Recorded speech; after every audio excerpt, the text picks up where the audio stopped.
blah, blah, blah. Blah, blah, blah-de blah, blah. Blah, blah, blah, blah, blah, blah, blah.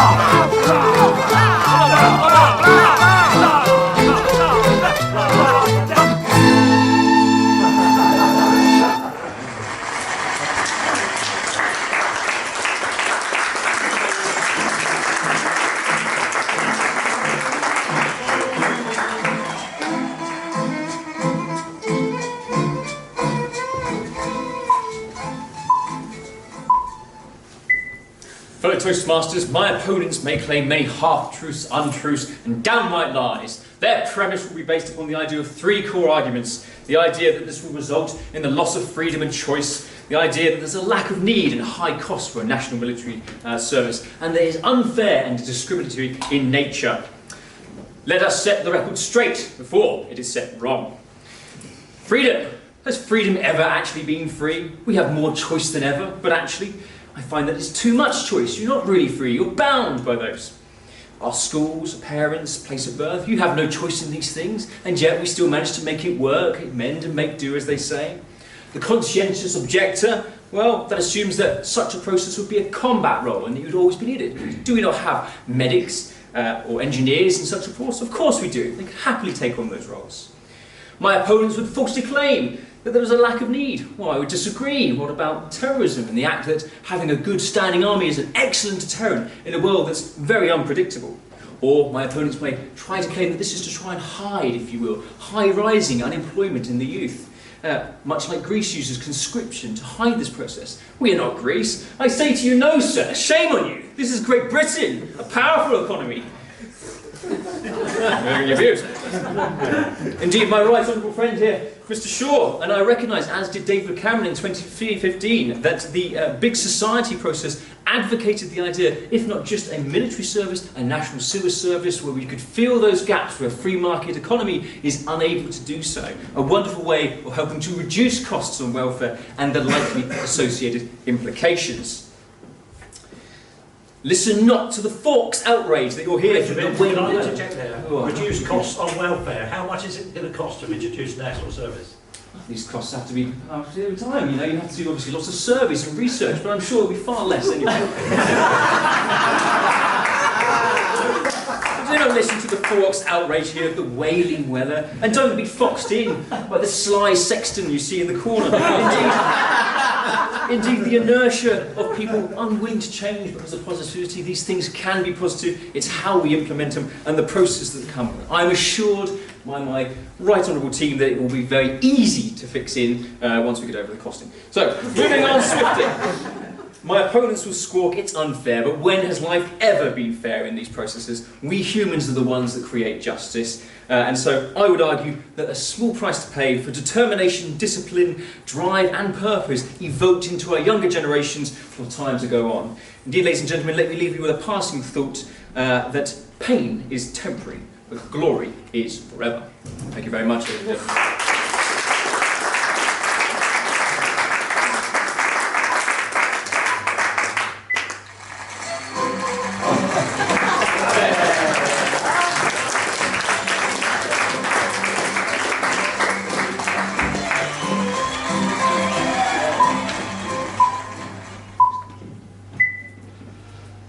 My grandparents, my parents, my father, my uncles, my aunt, and many of my cousins were all in the forces, but I chose not to. And that's what it should be, a personal choice. It can't be a decision made for you. The forces are always there. Anybody can go into the forces, but it's got to be a personal choice. A friend of mine who did national service remembers it is overwhelmingly mundane, continually doing things that were seemingly pointless whilst being sworn and shouted at by a drill sergeant non-stop. And then when you got something wrong, like you didn't polish your buttons right, you had to clean the toilets and the bathroom with a toothbrush. Now, whose toothbrush would that be? All designed, of course, to completely break the spirit and the free will of the people involved, so that they can be sent into dangerous, life-threatening situations and carry out orders without question. Is that good preparation for the 21st century? Do we need that? Have we not learned the massive mistake from the massive mistakes of the last century? If I may, sir, just interject on that point, I think you'll find in the 21st century we have plenty of opportunity to change those roles and not replicate the past. But will we? Yes, they are.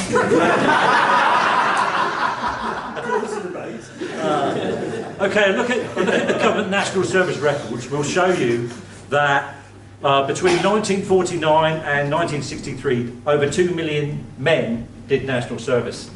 And during that period, about 1,500 of those men died performing national service in overseas countries, places like Burma, Malaysia and Korea, all sent there during peacetime at the whim of a politician. The young people today are not expendable cannon fodder, they're valuable resources, and that time during the prime of their life should be spent studying and preparing for the future so that they can stand the country in good stead for the rest of the century and beyond. I would like to finally make the point that it's a very sexist policy. No women at all have been asked to do national service during peacetime. And so if we were to reintroduce national service, we'd have to introduce it using today's standard of equality. But personally, I wouldn't want to spend anybody, man or woman, into national service without it being a personal choice. Either way, the incredible costs of introducing national service, that money should be spent on something more appropriate to the times. Thank you.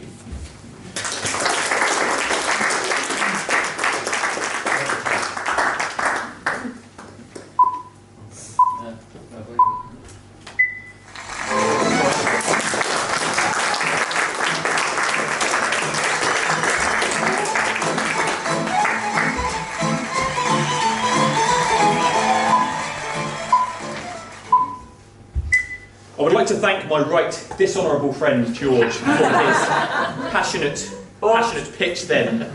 But that's all it was. It was a performance. The content was naive, misguided.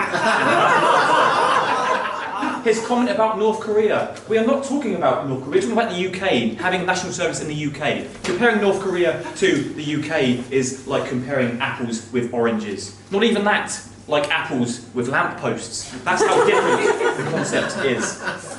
George also failed to mention 3 key concepts that will make national service great. Number 1, it is great for the individual.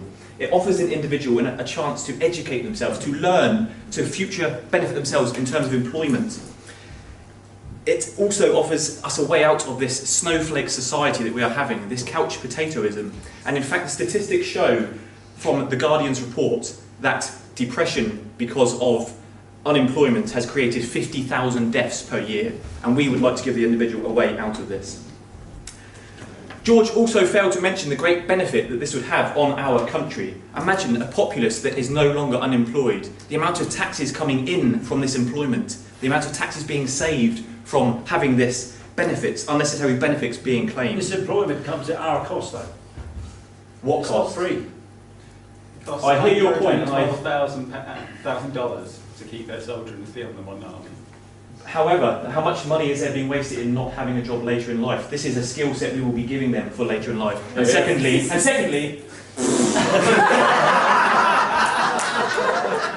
they lived through it. and just to give you some stats on unemployment as we were on that case, the countries in Europe that have the national service have an unemployment rate of 4.5%, whereas the top 15 countries in Europe that do not have national service have an unemployment rate of 9%. We could halve our unemployment overnight by adopting national service. Finally, George failed to mention the great benefit that this would have on the world, because when a country becomes stronger, he brings up those around him. To use the analogy of when the tides rise, the boats on top of them rise too. We could be the rise in the tides and push forward this benefit. Think about, for example, in the Middle East, the amount of warfare there at the moment and the negatives this has on the world, not just the Middle East. If they had peace, think what we would have. That is the analogy we are trying to make today and what we will make with national service. And before I hand over to David Sexton, or shall I say, Snowflake Sexton, I would just like to reiterate our stance that national service offers a greater opportunity for the individual, for the country, and my lord, the world.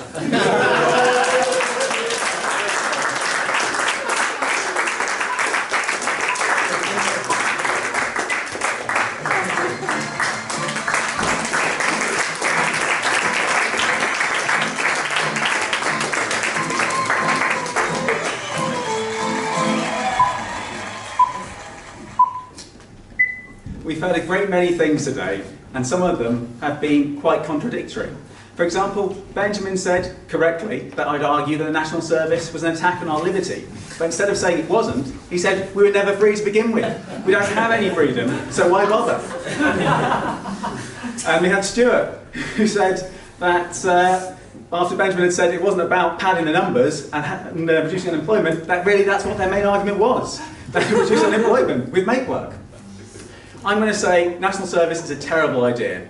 The first reason is it's forced labour. Basically, it's a kind of slavery. You're forced to do it. If not, there's a punishment. Usually you're thrown in prison. Most people in the age group who would be eligible for national service are against it. It's about 10% of people in this country who are of that age group who want it to happen, so you'd have to force them. The second is, Benjamin told us that we needed it as to be an effective deterrent. Well, at one point to him, we are on an island. We don't need a large army to deter people. We never have. We always have a small... I believe we were attacked quite heavily in the Second World War, even though we were an island. I believe what actually happened, if we look at the history, we were bombed. They never invaded because the Germans knew, even though they had a much bigger army, they couldn't do a landing in anywhere near the scale they would need, which was why they never did, because they knew they'd be completely destroyed. So we didn't, and we used a small corps of professional soldiers to actually beef it up over conscription, which is a much more economical way of doing it. It costs so much to train a modern soldier, like I said before, it's $112,000 to keep a modern soldier in the field every year, that if you have a conscription, you have waves of massive amounts of people. So you don't spend that much. You train them poorly, they're very poorly motivated, they don't want to be there, and then you get rid of them time after time. It's much better to have a corps of professional soldiers who will hang around, who you spend the money and invest in them, so you have a quality armed service. If the geopolitical situation changes and we need a large standing army, we can always beef it up from that core force. We also have a nuclear deterrent, so I don't think we need a standing army of conscripts to deter any kind of invasion. My final argument is the cost. Not just the fiscal cost, which would be large, it's the opportunity cost. If someone goes to national service, they can't do something which could potentially be more productive with their time. They can necessarily take training, go to university. Stuart mentioned that it's a great experience to go to national service. It builds you up because you physical exercise. I'm sure it is, but there's many other experiences which are great. I had a great time at university. It definitely broadened my horizons. When I travelled the world, that completely changed me as an individual and made me much more confident. The opportunity cost lost to national service is immense, and that's part of the reason that most developed countries do not have national service, because it's expensive to the economy, not just in the fiscal cost of employing and feeding these people, but also in the opportunity cost. Thank you.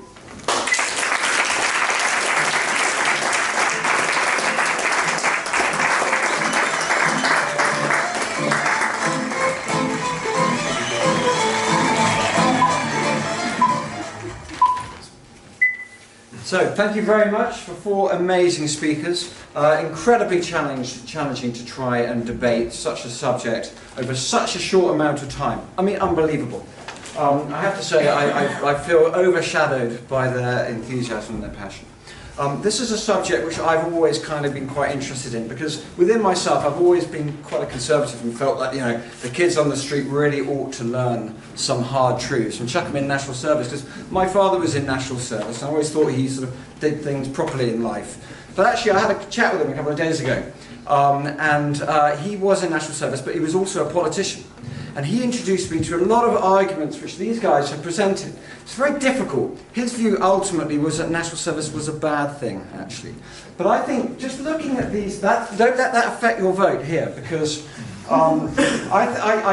absolutely impressed by every single one of these chaps' energy and passion, and I think they put their hearts into it, and unbelievable. I think the arguments provided by Benjamin and Stuart regarding reducing unemployment, I think, is a really strong case, although it does initially seem that it's going to cost more, but the opportunities are risen from people who are potentially less depressed, who have learned the sort of the regime and the discipline of life and value it much more. I think it's a really strong argument. I do think, however, George talks a little bit more from the heart when he expresses what the reality of national service is. And I wouldn't be surprised if you've got a lot of time just watching these and being told what to do by some awful sergeant major. So is that really going to help you? But I think George gave a really strong argument there. And every single member here gave an excellent retort to argue against a point that was presented to them. I'm actually not sure if the responses to the retorts were so amazing. I think a little bit like shrug was not the sort of thing you would see in the House of Commons. I think David gave some amazing comments on opportunity costs. And is that really true? Or if we put people... I'm over. Thank you very much.